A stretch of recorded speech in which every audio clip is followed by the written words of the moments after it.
raconté lors de cette journée d'études, de ce petit colloque, les liens entre Maïmonide et Montpellier. Et vous allez découvrir, ou pour certains redécouvrir, que ces liens sont relativement ténus et sont multiples. Alors aujourd'hui, en 2024, à Montpellier, aller à Maïmonide est une formule que tout le monde saisit, que tout le monde comprend. Elle signifie aller à l'Institut Maïmonide, lequel fait partie du paysage culturel montpelliérain, et je le dis sans forfanterie aucune. Quel lien donc entre Maïmonide, l'aigle de la synagogue, le médecin de Cordoue, probablement la personnalité la plus illustre de l'internationale andalouse, et la ville de Montpellier? A priori, aucun. Maïmonide, qui est vraisemblablement né qui est né à Cordoue, vraisemblablement en mars 1138, et décédé à Fousta, le Vieux-Caire, le 13 décembre 1204, est un Andalou qui a fui les Almohades, qui prônait un islam rigoriste, un islam fondamentaliste, dans un XIIe siècle, qui ne l'est pas moins, et qui s'est dirigé vers le versant oriental, Fès, Saint-Jean-d'Acre, dans les années 1165, puis le Vieux-Caire à Fousta.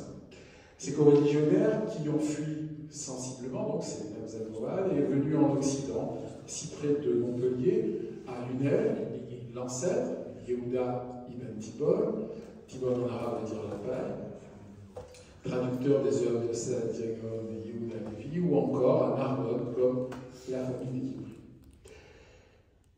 On a beaucoup parlé de l'Andalousie des cultures lors de la présence almoravide, après des temps que nous qualifierions avec nos vocables actuels, tolérants, bienveillants, va succéder à un temps arabo-musulman qui le sera beaucoup moins tolérant, l'islam almohade, qui est prêché par Muhammad ibn Abdallah ibn Tomart, qui déferle du Maghreb, du Maroc vers l'Andalousie, massacrant ou contraignant les juifs et chrétiens à se convertir à l'islam. Les juifs auront le choix entre la conversion à la foi mahométane, l'exil ou la mort. Et la majorité de ces représentants de la loi de Moïse, de la loi mosaïque, vont prendre le chemin de l'exil.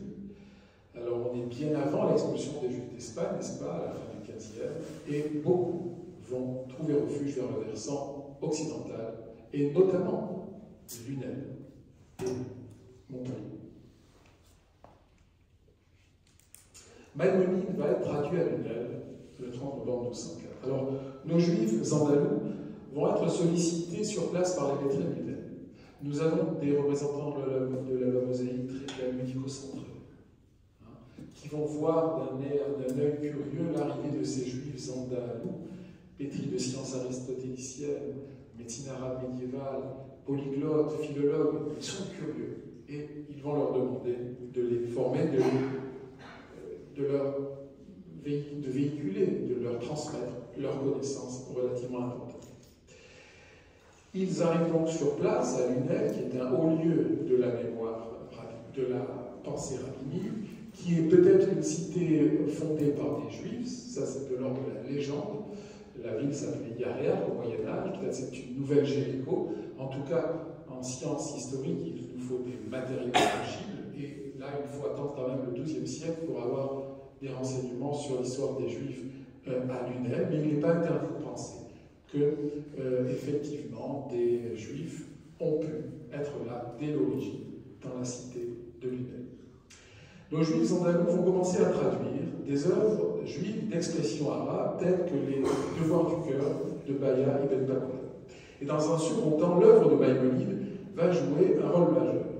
Alors, on va commencer par traduire le Mishneh Torah, puis on s'intéresse à tout ce qu'a écrit le philosophe Cordoue. Une correspondance va s'établir entre ce dernier et les Juifs de la Provincia. Provincia, entendez, pas la Provence aujourd'hui, mais Provence-Languedoc. Maïmonide va prodiguer des conseils à Shmuel ibn Tibon, le fils de Yehuda, qui est d'origine certes grenadine, mais qui est né dans le Midi, chargé de traduire le guide des perplexes. Il lui dit alors les livres à lire, et notamment Aristote, mais dans telle traduction plutôt que dans telle autre.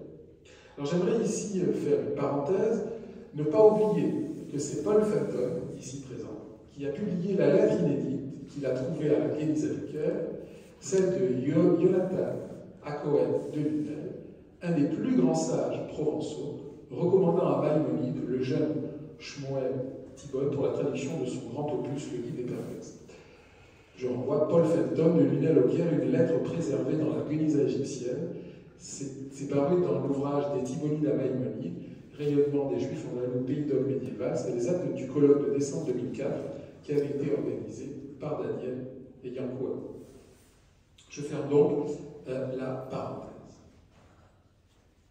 Donc c'est ce fils Thibon qui va être désigné. Alors à propos de Yosef Nathan Acohen, la municipalité, non contente sous Madame Mandrou d'avoir acquis le Marzor, un recueil liturgique hébraïque pour les grandes fêtes de Tishri, qui a été rédigé par des Juifs fuyant en 1394 à cause de Charles VI, le Languedoc, et vont trouver refuge dans d'autres Arba Kehilot, Carpentras, Cavaillon-Lys sur la Sorgue, dans le Comtat des Saints sous protection papale. Ils vont rédiger effectivement un Marzor que la ville a récupéré chez Sotheby's en 2008 et inauguré avec Michel de la Fosse, alors adjoint à la culture, et Madame Hélène Mandrou, alors maire de Montpellier, que nous avons d'ailleurs présenté ici même il y a quelques années.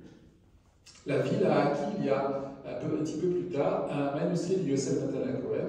Richard Praski, alors président du CRIF, m'avait téléphoné pour me dire voilà, il y a un manuscrit de Yosef Nathan Acohen qui a un lien avec les Juifs d'Occitanie, ça serait bien que la ville l'acquiert.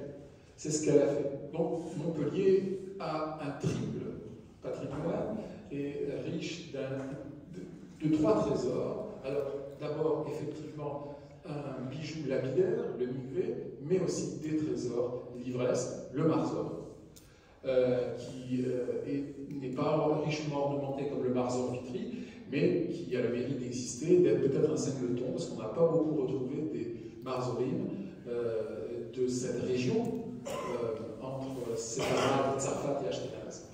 Et bien évidemment maintenant le manuscrit de Saint Nathan Acohen, ces deux effectivement figurines noires que vous pouvez admirer aux archives municipales de Montpellier, à la médiathèque Émile. En traduisant en hébreu le Kous Magnum de Maïmonide, qui est un traité arabe avec des lettres hébraïques, je vous rappelle que donc, le fils Thibon va le traduire de l'arabe avec des lettres hébreues en hébreu, il était écrit avec des lettres hébraïques parce que les Juifs en terre d'islam n'avaient pas le droit d'écrire dans la langue du prophète. Le fils donc de Yehuda, Shmuel, introduit en Languedoc la vigoureuse pensée maïmonidienne, novatrice, qui allait faire, passez-moi l'expression lors d'un colloque scientifique, un tabou. En effet, c'est un véritable best-seller de l'époque, le guide d'Abou Noran Moussa ibn Maïmoun en arabe, et entendait concilier les postulats de la religion juive et de la philosophie aristotélicienne. Elle allait bouleverser de fond en comble la quiétude paisible des judaïcités occitano-provençaux-catalanes. Paisible parce que le XIIe siècle, qui est d'ailleurs un siècle de renaissance dans les milieux chrétiens qui influencent le monde juif, fut un siècle de prospérité pour les juifs du Midi languedocien, studieuse parce que Bible et Talmud, paroles révélées sinaïtiques et commentaires exégétiques s'étudient, les sciences religieuses fleurissent, à Lunel, retenez Talmud, à Vauvert, Kabbale, et il n'est qu'à citer à cet égard Meshulam de Lunel et ses fils, Meshulam étant le président de la communauté juive de Lunel. Un lignage local donc fameux, qui fut à l'origine, comme l'a excellemment montré l'historien, l'universitaire israélien Gad Frodenthal au colloque de Montpellier en décembre 2004, d'un formidable mouvement de traduction des œuvres ibériques juives d'expression arabe, langue savante de l'Andalousie d'alors vers l'hébreu.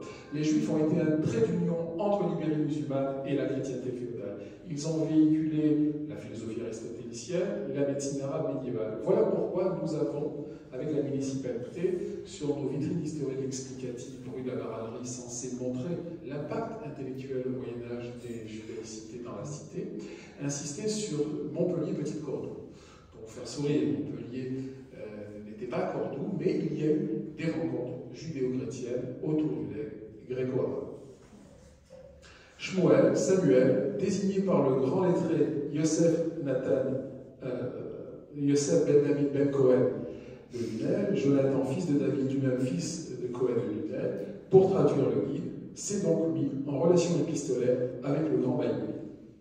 Et une lettre souvent citée de Maïmonide à Shmuel Thibon, qui vit alors à Marseille, missive qui souligne d'ailleurs l'excellence des savants juifs de la cité phocéenne, ces docteurs, je cite, versés dans la loi et le droit qui habitent Marsiglia, a été envoyée en fait à Montpellier. Je cite, « Elle nous est parvenue, la question consultative de nos amis et connaissances, les docteurs versés dans la loi et le droit, qui habitent la ville de Marseille, Marsiglia, Dieu les protège, augmente leur savoir et les fortifie de plus en plus dans l'étude de la Torah, qu'il envoie sa bénédiction à leurs affaires et à toutes leurs entreprises. » Fin de citation. Traduit en Languedoc, donc l'année même de la mort de Maïmonide, à l'automne 1204, le Moré des Gauprines suscite engouement et rejet. Son auteur se trouvant vite dénoncé lors des années 1230-1235 à travers ses écrits, puis indirectement impliqué, effectivement, au tout début du XIVe siècle, vers les années 1300, lorsque seront contestées l'interprétation allégorique des Écritures et la licéité de l'enseignement de la philosophie à la jeunesse juive. Alors Montpellier a été le théâtre de ces controverses, et c'est sans doute le lien le plus fort entre Maïmonide et Montpellier, sur lesquelles se sont penchés et interrogés de nombreux savants, dont Isidore Tversky, Charles Toiti, Joseph Schatzmiller, Alfred Moravia ou Gérard Naon, que nous avons de nombreuses reprises reçu à Montpellier sous l'égide de l'Institut Maïmonide. Tirons-en les grandes lignes. Ces controverses maïmonidiennes fondamentales, elles sont à l'origine, on ne va pas tourner autour du pot, du jumelage de Montpellier et de Tibériade. Elles sont à l'origine du choix par le professeur et grand-marin René Samuel Syrah du nom de Maïmonide. Nous avions proposé Thibonide. Le professeur Syrah nous a dit, mais Thibonide, le nom n'est pas assez parlant pour le grand public, alors que Maïmonide, bien évidemment, oui. Maïmonide est un rabbin ouvert sur la modernité. C'est un philosophe, un savant, comme l'a rappelé Charles Guy, qui est au courant des acquis de son temps, un intellectuel que nous pourrions présenter de la manière suivante: tort d'avoir raison trop tôt, génie de la pensée, comme son contemporain et compatriote Averroès, de 11 ans, son aîné. Ils ne se sont vraisemblablement pas connus, mais tous les deux ne sont pas des produits fortuits de cette Espagne, de cette Andalousie des trois cultures. Ils ont été pensés par leurs coreligionnaires, mais l'histoire a retenu leur nom. Il connaît, notre Maïmonide, les profondes contradictions qui opposent les convictions religieuses et les idées philosophiques. Il a voulu aider ceux de ses coreligionnaires qui possédaient une formation philosophique et désiraient demeurer des juifs sincères et pratiquants. Et les contradictions se posaient gravement. Alors, Dieu des pères, Dieu d'Israël ou Dieu d'Aristote? Éternité ou création de l'univers? Omniscience divine ou liberté humaine? En un mot, Torah ou science? Alors cette tension entre la religion et la philosophie, entre la foi et la raison, c'est le cœur du problème, n'était pas nouvelle et avait déterminé la nature du paysage intellectuel judéo-andalou. Shlomo Ibn Gabirol, Salomon Ibn Gabirol, le poète métaphysicien de Malaga, auteur de La source de vie, ouvrage exclusivement philosophique et sans attache religieuse, et de la couronne royale en hébreu Keter Malchut, dont les écritures j'ai lues dans la synagogue le soir de Kippour. Il y eut Yehuda Halevi, dont le père Thibon était traducteur, impressionnant par ses élégies, son ingéniosité poétique, mais adversaire déclaré de la philosophie dans ce fameux Kuzari, pamphlet contre l'aristotélisme et contre les deux autres religions monothéistes, suivant en cela l'exemple de plusieurs penseurs arabo-musulmans comme Al-Razali. À l'opposé de Maïmonide, qui s'inspira d'Al-Farabi et d'Ibn Sina, au nom latinisé d'Avicenne, responsable de l'extension de l'aristotélisme dans la pensée musulmane du XIIe, il y eut enfin Avraham Ibn Ezra, que vous connaissez peut-être, qui vécut fin XIe, première moitié du XIIe, exégète biblique, philosophe, médecin, astrologue et traducteur d'ouvrages arabes, qui contribue à rapprocher Torah et philosophie, en émaillant ses commentaires bibliques de considérations philosophiques. Voilà le panorama.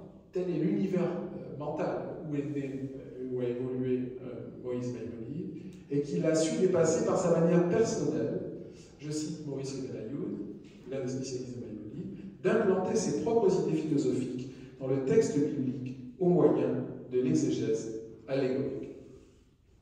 Alors ici, dans le Midi, les esprits conservateurs, chatouilleux, soucieux de l'intégrité de la foi et de la tradition juive, vont accueillir le guide, vous pouvez l'imaginer, avec suspicion.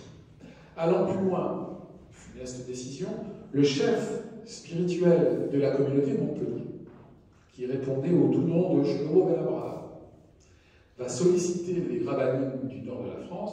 Nous sommes dans une période aragonaise et mallorquine, 1200-1348, mais il sollicite les autorités rabbiniques du nord de la France, qui vont jusqu'à prononcer, en 1230, un cherem en hébreu, un ban bérénès, une excommunication. Enhardis, les Montpelliérains auraient même osé amener la discussion devant l'Inquisition, à peine installée dans le Midi, et dénoncer les écrits maïmonidiens aux dominicains et au légat pontifical chargé de réprimer l'hérésie cathare. En faisant intervenir l'Église, et ravi d'intervenir sur un tel sujet, vous l'imaginez, peu fâché du reste de détruire les doctrines philosophiques menaçantes, l'opposition au maître de Cordoue, au médecin de Cordoue, l'aide de la synagogue, avait entamé là une démarche plus glorieuse. Si le sévère Hamada, l'introduction au code philosophique maïmonidien, et le guide lui-même ont pu être condamnés à Montpellier, alors des passages détruits, brûlés. Vers la fin de l'année 1232, l'affaire montpelliéraine constitue effectivement là un sombre prélude à la crémation du Talmud, survenue 8 ans plus tard à Paris, dans le royaume de France, au terme de la célèbre dispute déroulée sous Saint-Louis et sa mère, Blanche de Castille, avec effectivement représentant le judaïsme lors de cette dispute, Nicolas Venin, je crois, non? Oui, voilà. Lors de cette dispute on retient la dispute de Paris, mais aussi la dispute de Barcelone. Alors, l'événement fut-il réel, était de taille? A-t-on vraiment détruit par le feu une copie du Moré d'Ébrourim en place publique à Montpellier? Oui ou non? La relation de ces faits est rapportée par Hillel de Vérone dans les années 1220-1295, écrivant un demi-siècle plus tard qu'il y eut une intervention des rabbinimes du nord de la France. Le nord de la France était appelé en hébreu Tzarfat, qui veut dire aujourd'hui la France, mais qui à l'époque désignait la France du Nord, et le guide aurait été brûlé par les instances conjointes. A noter cependant, comme l'a dit Gérard Lancolog de Montpellier de 2004, qu'aucune source chrétienne n'est venue confirmer des faits ayant pourtant impliqué des dominiques. Alors après le profond malaise installé dans les esprits, la querelle va s'assoupir pendant environ 70 ans, et elle sommeille seulement, comme un volcan. Elle va se réveiller vers les années 1300 autour du problème de la philosophie. Seconde controverse maïmonidienne, seconde flambée au début des années 1300, 1303, 1306, deuxième temps de la controverse maïmonidienne. Les vieux antagonismes vont ressurgir et les deux positions, effectivement, vont se faire jour à nouveau, orthodoxie conservatrice face à une position rationaliste et philosophique. Vieux débat jamais résolu, le conflit va s'étirer 3 ans, autre époque, autre acteur, ce n'est plus Shlomo Ben Abraham, mais le rabbin Yosef Abamari Ayafri, le rabbin Abamari le Lunérois, qui est installé à Montpellier, qui se lance dans une campagne féroce contre les partisans de la raison.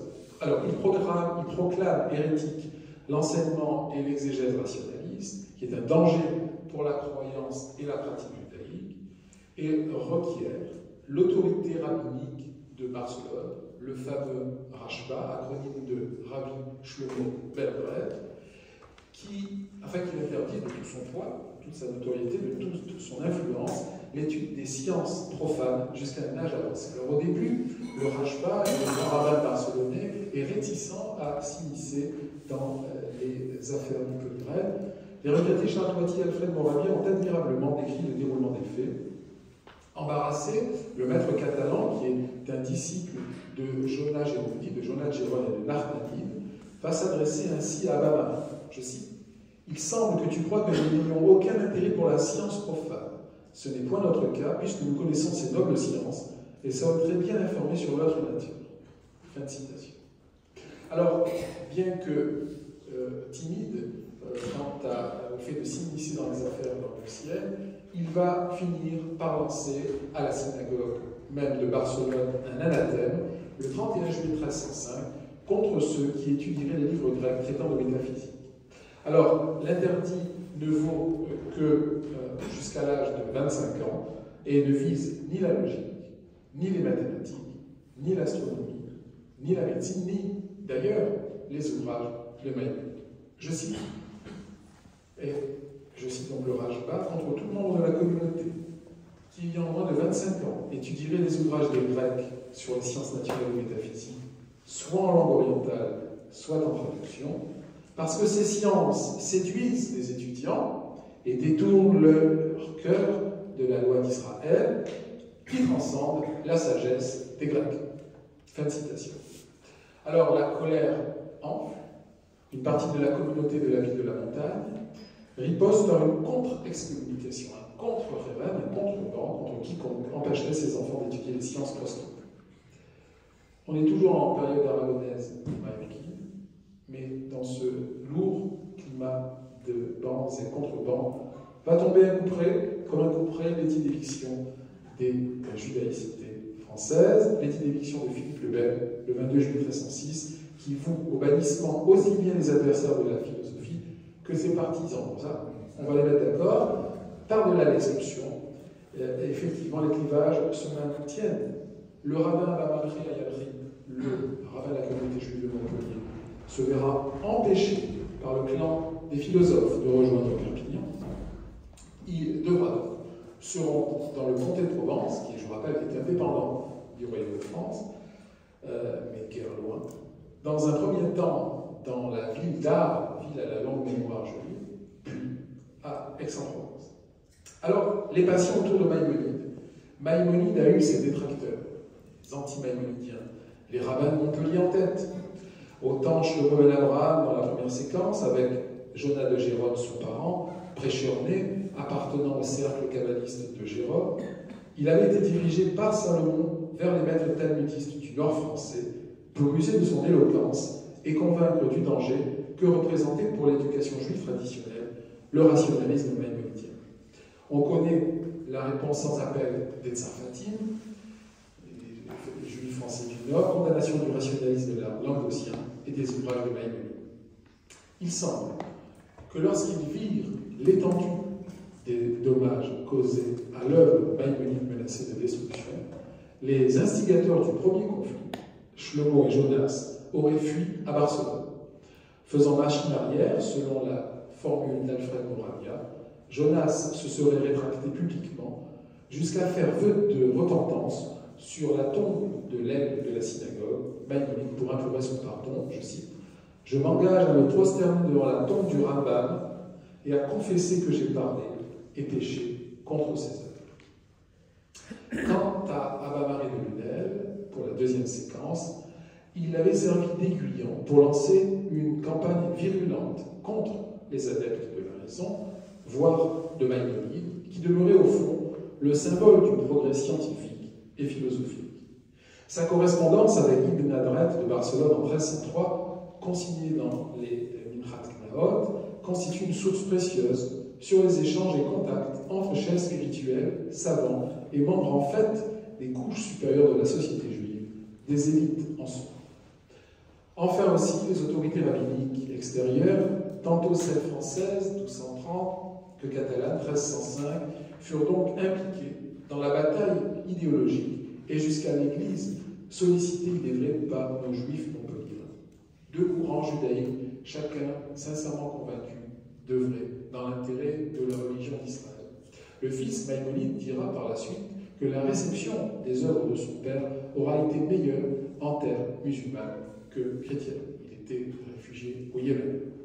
Parmi les partisans de Maïmonide, des savants du Midi, comment ne point nommer la figure de Menahem HaMeiri de Perpignan, dont la collectivité hébraïque actuelle rend hommage régulièrement, qui était bien connu du professeur Gérard Ramon, Yedaya Hapnimi de Béziers, ont pris la défense véhémente du maître de Cordoue.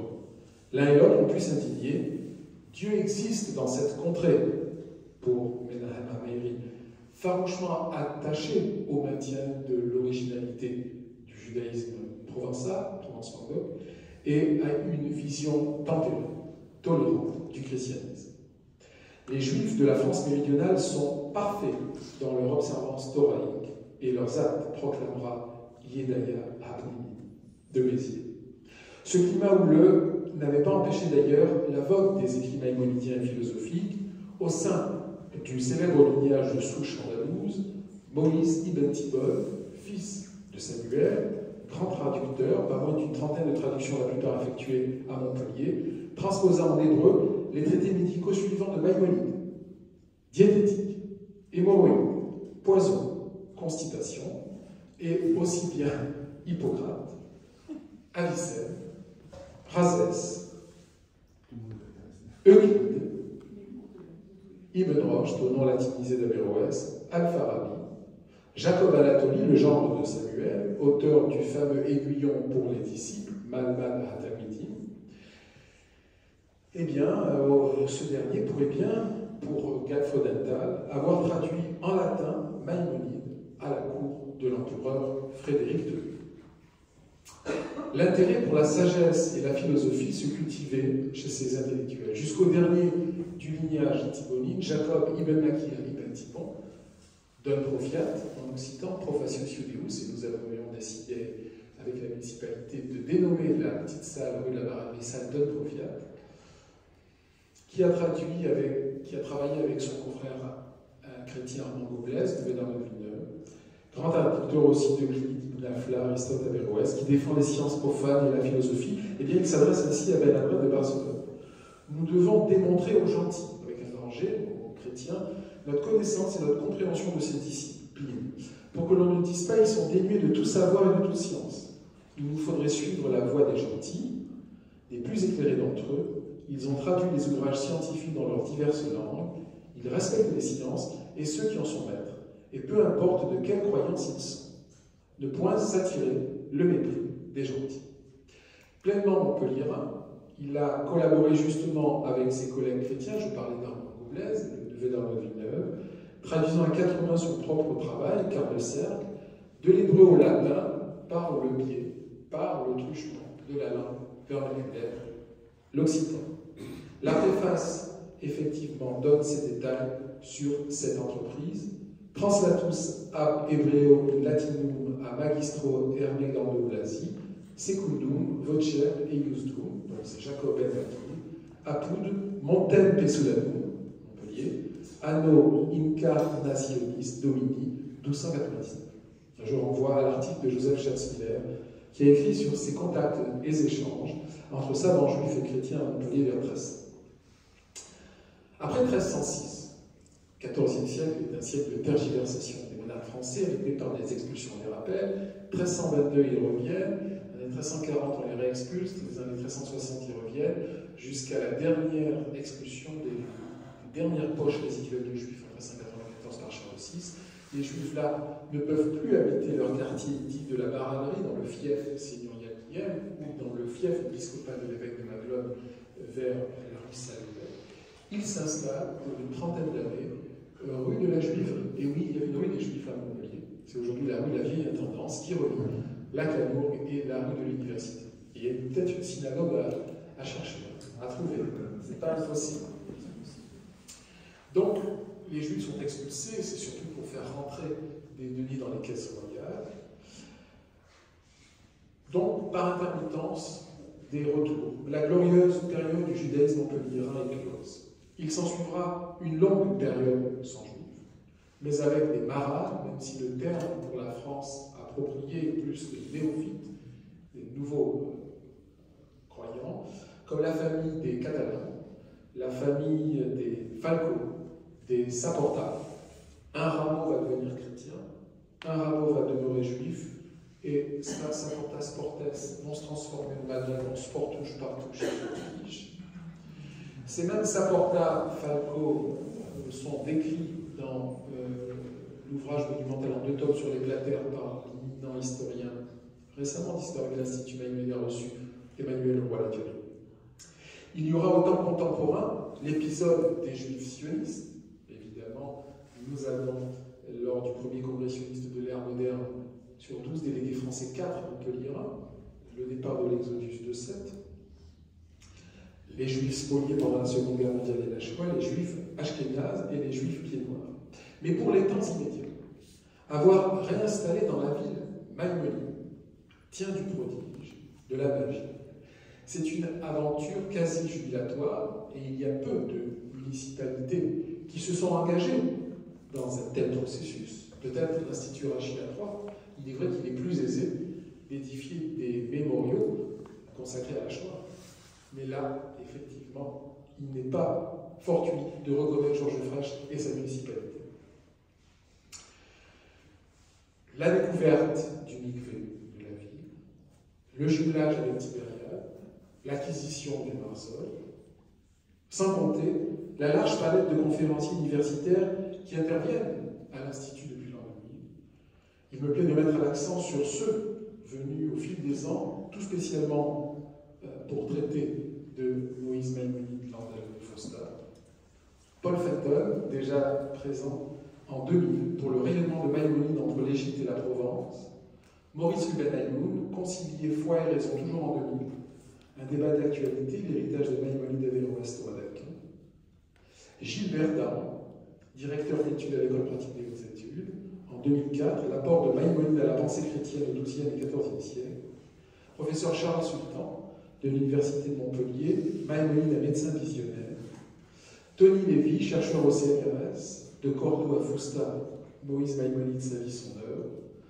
Professeur Moshe Hidel de l'Université hébraïque de Jérusalem, Maïmonide et la mystique juive. Nous devrions rajouter Gilbert Dahan en 2016, une philosophie du dialogue, Averroès, Maïmonide, Thomas d'Aquin. En 2016, Paul Fenton, pour une deuxième conférence sur les destins croisés d'un philosophe juif et musulman, Maïmonide et Averroès. Et en 2017, Philippe Bobichon, Maïmonide, Averroès et Thomas d'Aquin. Nous pourrions également citer Esther Starobinsky-Safran, autrice d'une contribution dans le même volume où le professeur Fenton a publié sa lettre inédite de la Guénisa du Caire, lorsque Yosef Matalakov de l'UNEL effectivement recommande le jeune Samuel à Maïmonide pour traduire son œuvre, la conception maïmonidienne du refus de l'idolâtrie, dans l'ouvrage des Thibonines de Maïmonide, Rayonnement des Juifs en Pays d'Oc médiéval, qui est paru aux éditions du CEF en 2009. Et d'une manière plus large, l'implication de la famille Safran dans l'intérêt pour l'œuvre philosophique et médicale de Maïmonide. Voilà, le frère de Esther Starobinsky, Avinoam Metzalel Safran, professeur d'ophtalmologie à l'Université de Genève, auteur d'un mémoire, master sur Maïmonide à la faculté de médecine de Genève, sur Maïmonide médecin.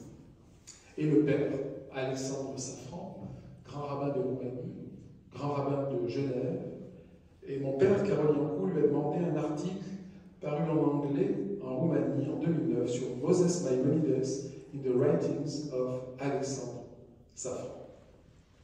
Et évidemment, l'incontournable colloque de 2004 des Thibonides à Maïmonide, rayonnement des Juifs en Pays d'Oc médiéval. L'Institut Maïmonide est installé dans le quartier juif de Montpellier, 2 quartiers au Moyen-Âge, l'un dans le fief seigneurial d'Hyères, sous la protection des rois montpelliérains, l'autre dans le fief épiscopal de l'évêque de Maglogne. On en a besoin d'un point de vue économique et politique, on en a besoin d'un point de vue religieux. Ils sont témoins de la vérité chrétienne. On les tolère, mais ils n'ont pas reconnu la messianité de Jésus, on les frappe d'infamie dans le vêtement et dans la vie. Bref, avoir installé l'Institut dans le quartier juif de Montpellier, dans un espace en somme où se sont développées, il y a 700 ans, les passions maïmonidiennes et anti-maïmonidiennes, et il n'est pas interdit de penser que dans la synagogue Deum de la rue des Marais, dont on a trace archivistique en 1277 et qui a permis la découverte du mikvé. C'est en cherchant la synagogue qu'on a trouvé le mikvé, et qui est en instance de réhabilitation. Un Jacob Anatoli, gendre du traducteur de Maïmonide, a pu faire des sermons qui suscitaient la colère, qui suscitaient l'ire des conservateurs.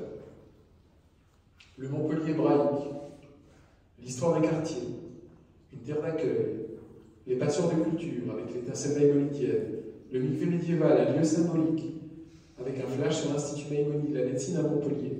Tels sont ces 7 chiffres de fortune, vitrine historique explicative, qui, effectivement, habillent le bâtiment synagogal médiéval.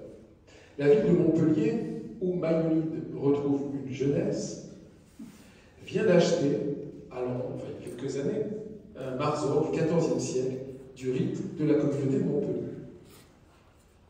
La région, la mairie, la presse locale, Midi Libre en tête, ont pu effectivement en parler. C'est dire si l'histoire juive médiévale se cultive dans la ville du monde. Et Maïmonide en reste, vous l'aurez compris, la figure emblématique, la figure charismatique, la figure paradigmatique. Je vous remercie.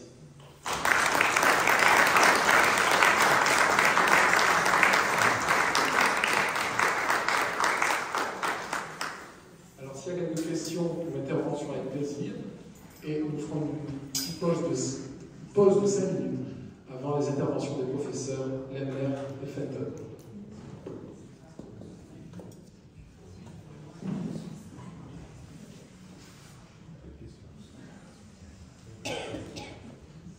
S'il n'y a pas de questions, retenez-les. On les rassemblera peut-être à l'issue des 3 communications. On fait 3-4 minutes de pause et ça sera au tour de David Lemler qui nous fait l'honneur et le plaisir d'être à Montpellier pour